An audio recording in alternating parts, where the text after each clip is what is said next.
இது தந்திக்கு நின்று வரவேற்பது பிரியவதனா.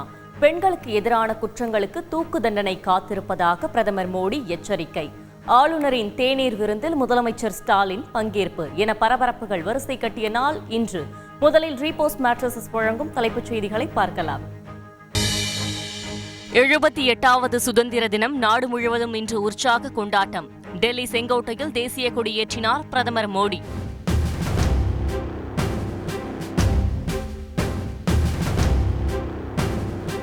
முப்படை வீரர்கள் அணிவகுப்பு, ஹெலிகாப்டரில் மலர் தூவி மரியாதை. விங் கமாண்டர் அம்பர் அகர்வால் और விங் கமாண்டர் ராகுல் நன்வால். ஒரே நாடு ஒரே தேர்தல் திட்டத்தை நடைமுறைப்படுத்த ஒன்றுபட்டு ஆதரவளிக்க வேண்டும். பொது சிவில் சட்டத்தை அமல்படுத்துவது அவசியம் என்றும் சுதந்திர தின உரையில் பிரதமர் மோடி இன்று பேச்சு. பெண்களுக்கு எதிரான குற்றங்களுக்கு தூக்கு தண்டனை காத்திருப்பதாக எச்சரிக்கை. சென்னை புனித ஜார்ஜ் கோட்டையில் இன்று மூவர்ண கொடியை ஏற்றி வைத்தார் முதலமைச்சர் ஸ்டாலின்.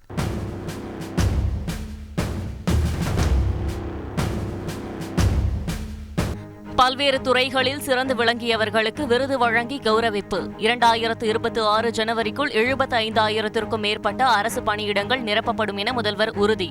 ஏழை எளிய மக்கள் பயன்பெறும் வகையில் 1000 முதல்வர் மருந்தகம் திறக்கப்படும் எனவும் அறிவிப்பு.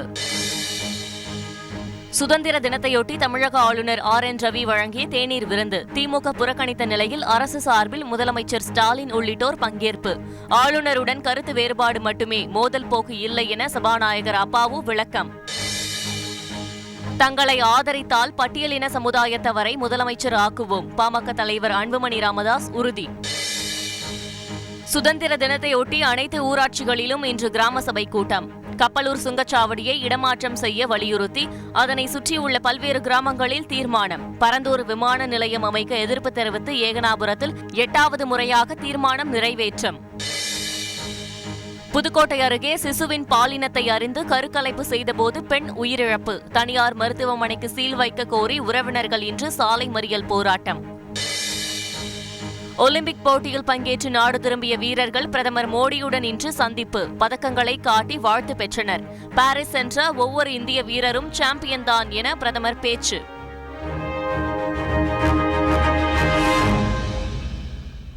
நாட்டின் 78வது சுதந்திர தினம் நாடு முழுவதும் இன்று கோலாகலமாக கொண்டாடப்பட்டது. வரலாற்று சிறப்புமிக்க டெல்லி செங்கோட்டையில் தேசிய கொடி ஏற்றி வைத்த பிரதமர் மோடி பொது சிவில் சட்டம், ஒரே நாடு ஒரே தேர்தல், பெண்களுக்கு எதிரான குற்றங்கள் குறித்து விரிவாக உரையாற்றினார். செய்தியாளர் ரமேஷ்குமார் வழங்கிய தகவல்கள் இவை.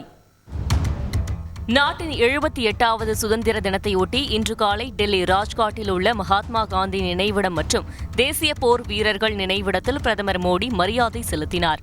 வரலாற்று சிறப்புமிக்க டெல்லி செங்கோட்டைக்கு சென்ற பிரதமர் மோடிக்கு முப்படைகளின் அணிவகுப்பு மரியாதை அளிக்கப்பட்டது.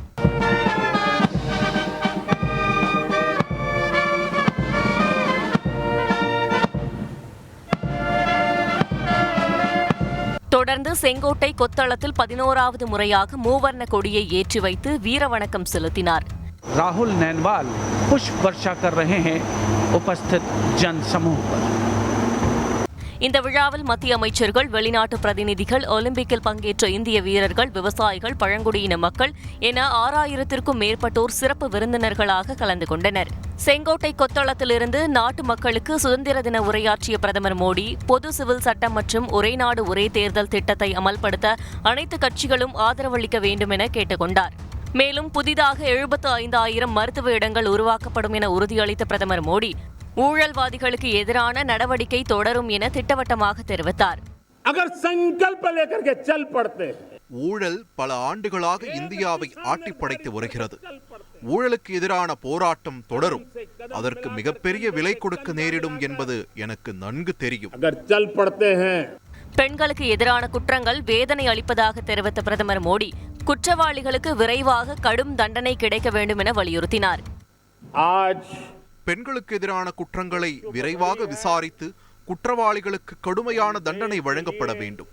இந்த பாவத்தை செய்தால் தூக்கு தண்டனை கிடைக்கும் என்பதை அவர்களுக்கு புரிய வைக்க வேண்டும்.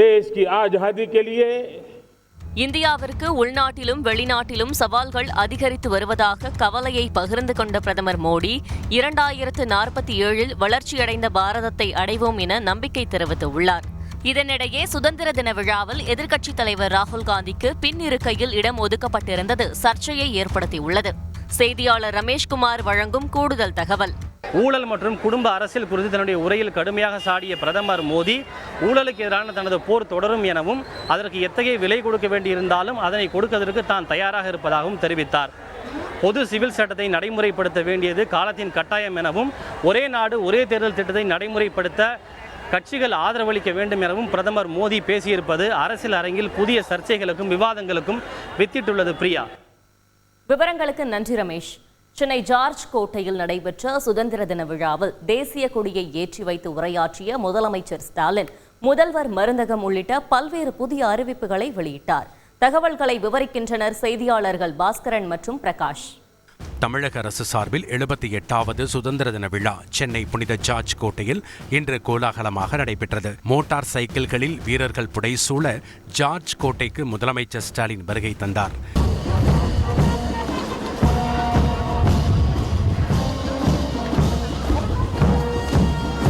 காவல்துறையின் பல்வேறு பிரிவுகளின் அணிவகுப்பு மரியாதையை திறந்த ஜீப்பில் சென்று ஏற்றுக்கொண்ட முதலமைச்சர் ஸ்டாலின் புனித ஜார்ஜ் கோட்டை கொத்தளத்தில் தேசிய கொடியை ஏற்றி வைத்து மரியாதை செலுத்தினார்.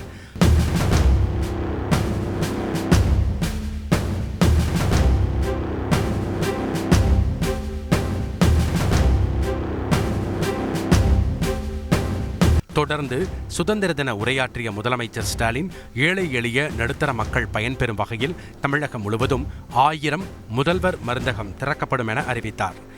வரும் பொங்கல் திருநாள் முதல் செயல்படுத்த உள்ள இந்த திட்டத்தின் கீழ் முதற்கட்டமாக 1000 முதல்வர் மருந்தகங்கள் திறக்கப்படும். முதல்வர் மருந்தகம் திட்டம் குறித்து மதுரையைச் சேர்ந்த வனிதா, சேலத்தைச் சேர்ந்த மீனாட்சி கூறுகையில், வில்லேஜ்லேருந்து ஸ்டார்ட் பண்ணாங்கன்னா அது யூஸ்ஃபுல்லாகவும் இருக்கும், மக்களுக்கும் அமௌண்ட்டு கம்மியான விலையில் கிடைக்கிறப்ப மக்களும் அதிகமாக பயன்படுத்துவாங்க. இப்போ வெளியில் போய் வாங்கினோம்னா 50,000 60,000 பில் கட்ட சொல்கிறாங்க. இப்போ ஜிஹெச்சுங்கும் போது இந்த மாதிரி மருத்துவ திட்டம் இருக்குது, வாங்கி சாப்பிட்லாங்கும் போது பரவாயில்ல, அந்த திட்டம் பரவாயில்ல, மக்களுக்காக கொண்டு வரது ரொம்ப யூஸ்ஃபுல்லாக தான் இருக்கும். மேலும் சுதந்திர போராட்ட வீரர்களுக்கான தியாகி ஓய்வூதியம் 20,000 21,000 உயர்த்தப்படும் உள்ளிட்ட அறிவிப்புகளையும் வெளியிட்டார். சுதந்திர தின விழாவில் மூத்த தமிழறிஞர் குமரி அனந்தனுக்கு தகைசால் தமிழர் விருது வழங்கி முதலமைச்சர் ஸ்டாலின் கௌரவித்தார்.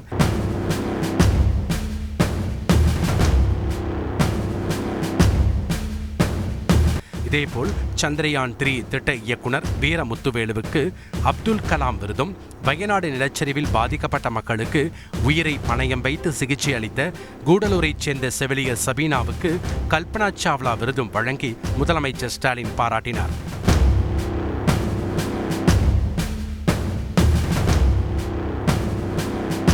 தகைசால் தமிழர் விருது பெற்ற குமரி அனந்தன் கல்பனா சாவ்லா விருது பெற்ற சபீனாவிடம் பேசினோம். இன்று தகைசால் சான்றோன் என்ற பட்டத்தை கொடுத்ததற்கு நான் மிகுந்த மகிழ்ச்சி அடைகிறேன். தந்தையும் மகனும் போற்றிய பெருமை எனக்கு கிடைத்திருக்கிறது. மாண்புமிகு முதலமைச்சர் அவர்கள் எனக்கு கல்பனா சாவ்லா அவார்டு கொடுத்துருக்காங்க. நான் இதுக்கு ரொம்ப பெருமைப்படுறேன். இவ்வளோ பெரிய பாராட்டுக்குரிய விஷயம்னு எனக்கு அன்னைக்கு தெரியல. இன்னைக்கு நான் இதை நினைச்சு ரொம்ப பெருமைப்படுறேன். இந்த விழாவில் அமைச்சர்கள், சட்டமன்ற, நாடாளுமன்ற உறுப்பினர்கள் மற்றும் ஏராளமான பொதுமக்களும் கலந்து கொண்டனர். செய்தியாளர் பிரகாஷ் வழங்கும் கூடுதல் தகவல். ஓய்வு பெற்ற ராணுவ வீரர்கள் அவருடைய வாழ்க்கையை பாதுகாக்கும் வகையில் முதல்வரின் காக்கும் கரங்கள் என்ற திட்டம் தொடங்கப்படும் எனவும், அதேபோல வயநாடு நிலச்சரிவு எதிரொலியாக தமிழகத்தில் இருக்கக்கூடிய மலைப்பகுதிகளில் ஏற்படக்கூடிய எதிர்கால பாதிப்புகள் குறித்து ஆய்வு செய்வதற்காக பல துறை சார்ந்த வல்லுநர்கள் குழு அமைக்கப்படும் எனவும், அந்த குழு அளிக்கக்கூடிய அந்த பரிந்துரைகளை தமிழ்நாடு அரசு செயல்படுத்தும் என்று முதலமைச்சர் அறிவித்திருக்கிறார். பிரியா, விவரங்களுக்கு நன்றி பிரகாஷ். புதுக்கோட்டை அருகே கருவில் இருந்த சிசுவின் பாலினத்தை சட்டவிரோதமாக கண்டறிந்து கருக்கலைப்பு செய்தபோது கர்ப்பிணி பெண் உயிரிழந்த சம்பவம் அதிர்ச்சியை ஏற்படுத்தியுள்ளது. அண்மை தகவல்களுடன் இணைகிறார் செய்தியாளர் சுந்தர். புதுக்கோட்டை மாவட்டம் பொன்னமராவதியில் உள்ள தனியார் மருத்துவமனை ஒன்றில் கருவில் இருக்கும் சிசுவின் பாலினத்தை கண்டறிந்து கூறும் சட்டவிரோத செயல் நடைபெற்று வந்ததாக தெரிகிறது.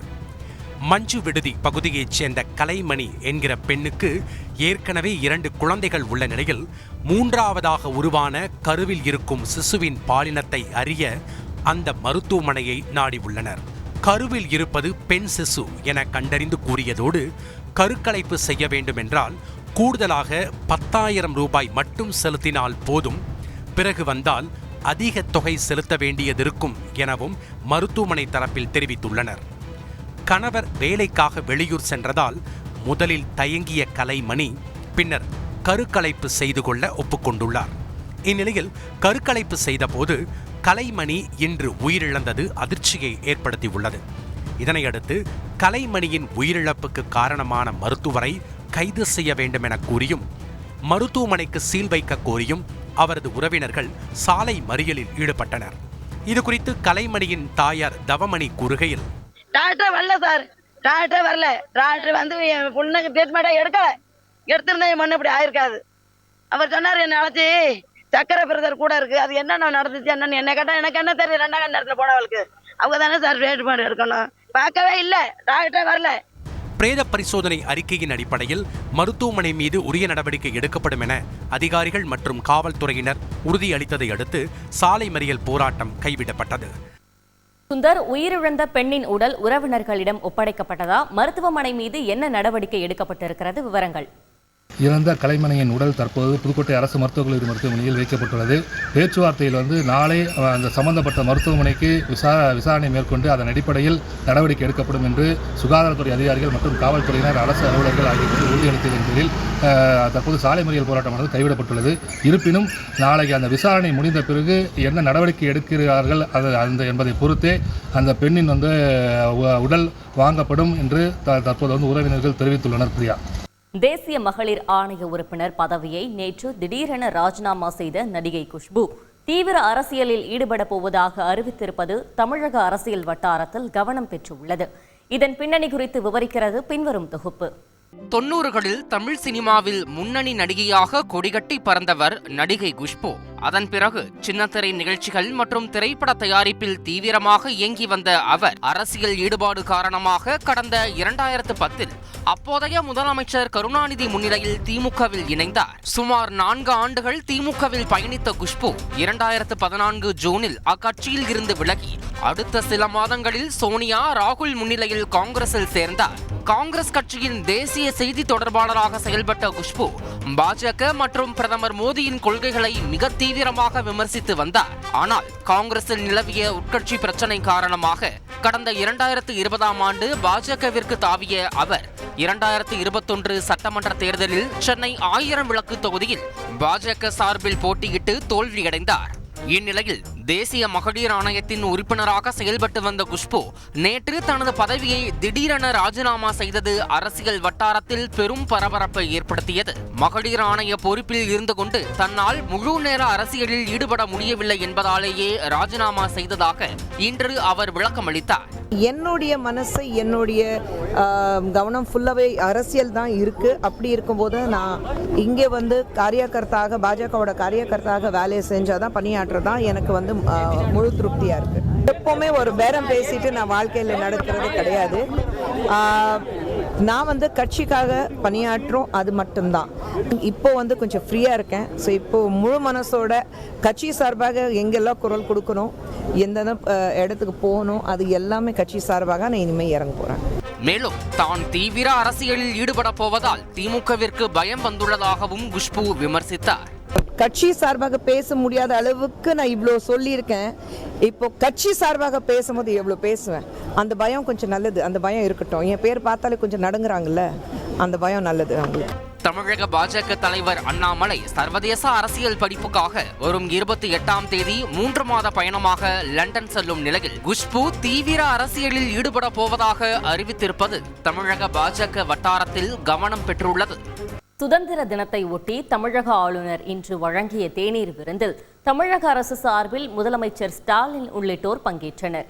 இன்றைய முக்கிய அரசியல் நிகழ்வுகள் குறித்து விவரிக்கிறது பின்வரும் தொகுப்பு. பாரிஸ் ஒலிம்பிக் போட்டியில் பங்கேற்று நாடு திரும்பிய இந்திய வீரர்கள் பிரதமர் மோடியை இன்று அவரது இல்லத்தில் மரியாதை நிமித்தமாக சந்தித்தனர்.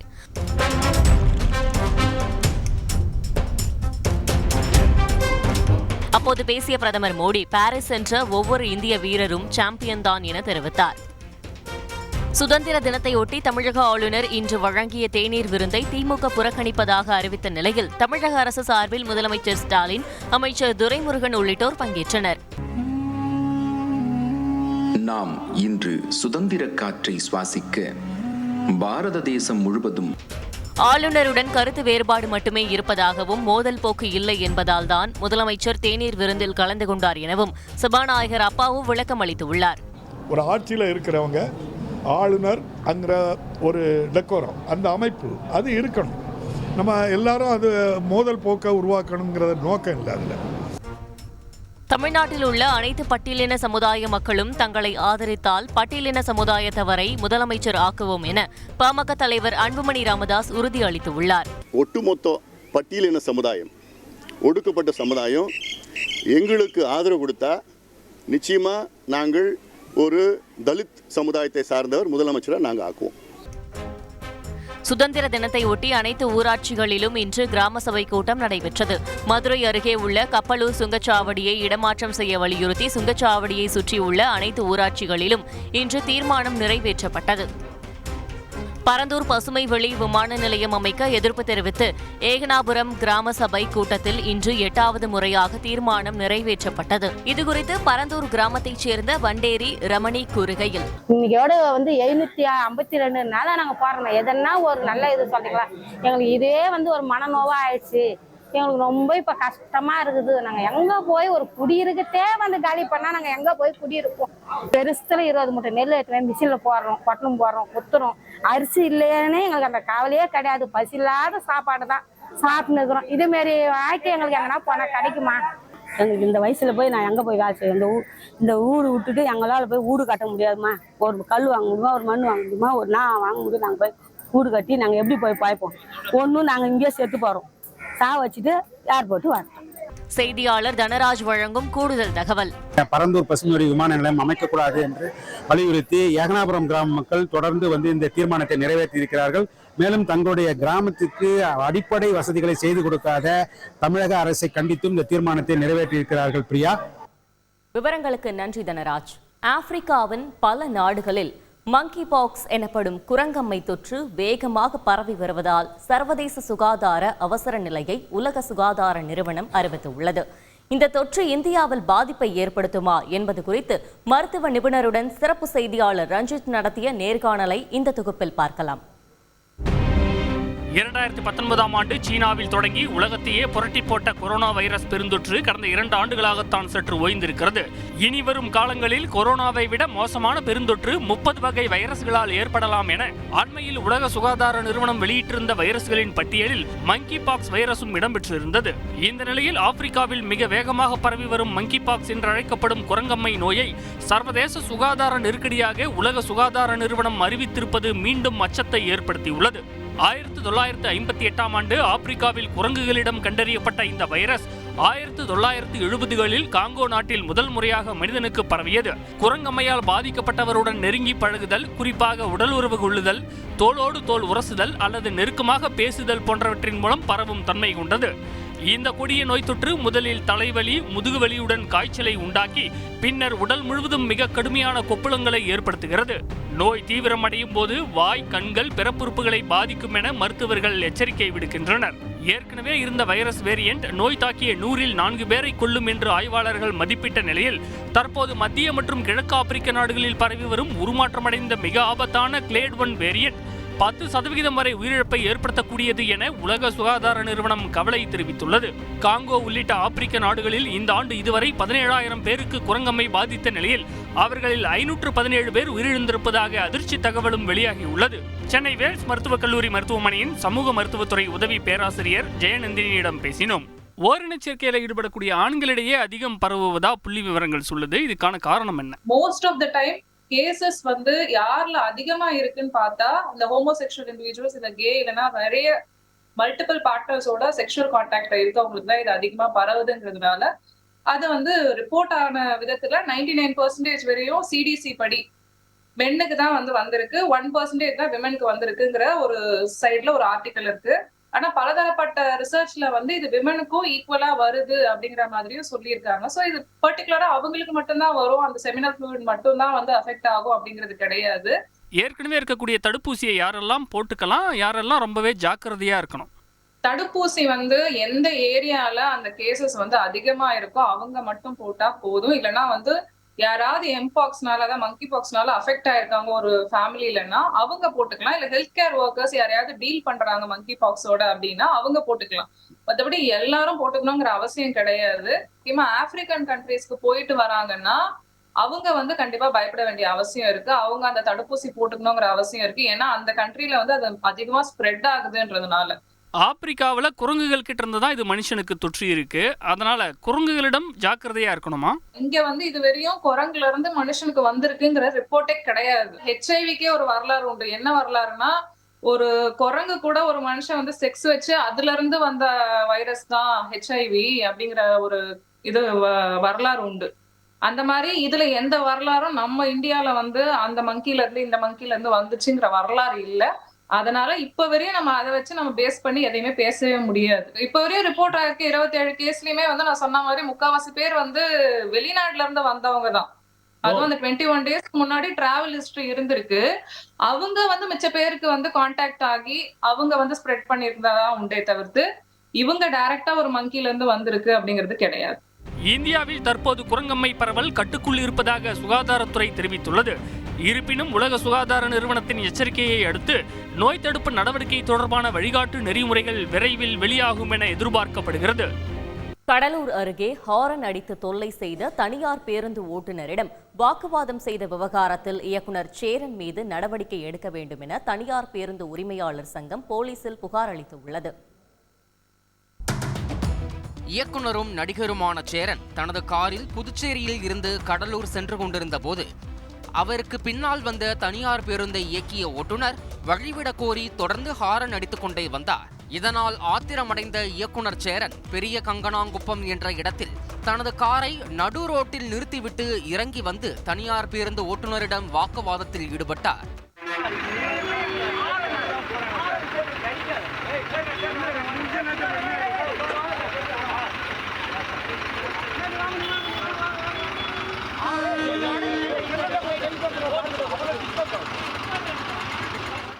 இதனைத் தொடர்ந்து கடலூரில் இயங்கும் 20க்கும் மேற்பட்ட தனியார் பேருந்துகளில் ஏர் ஹாரன் பயன்படுத்தப்பட்டதாக ஒவ்வொரு பேருந்திற்கும் தலா 10,000 ரூபாய் அபராதம் விதிக்கப்பட்டது பெரும் பரபரப்பை ஏற்படுத்தியது.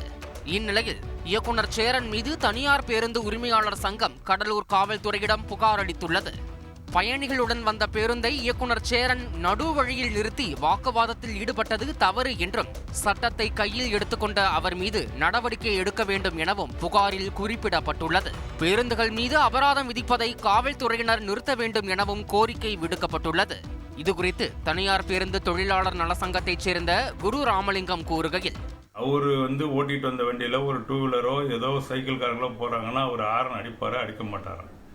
அதே ஹாரனை தான் பஸ்ஸில் வச்சுருக்காங்க. காருக்கு உண்டான ஹாரன் தான் பஸ்ஸில் இருக்குது. இப்படிப்பட்ட சூழலில் அந்த ஹாரனே இல்லாத ஒரு வண்டிக்கு அபராதம் வச்சுருக்காங்க. மேலும் பேருந்தில் பதிவான 2 CCTV காட்சிகளையும் காவல்துறையினரிடம் தனியார் பேருந்து உரிமையாளர்கள் சங்கம் ஒப்படைத்துள்ளனர். இத்துடன் இன்று நிறைவு பெறுகிறது. மீண்டும் நாளை சந்திப்போம். நன்றி, வணக்கம்.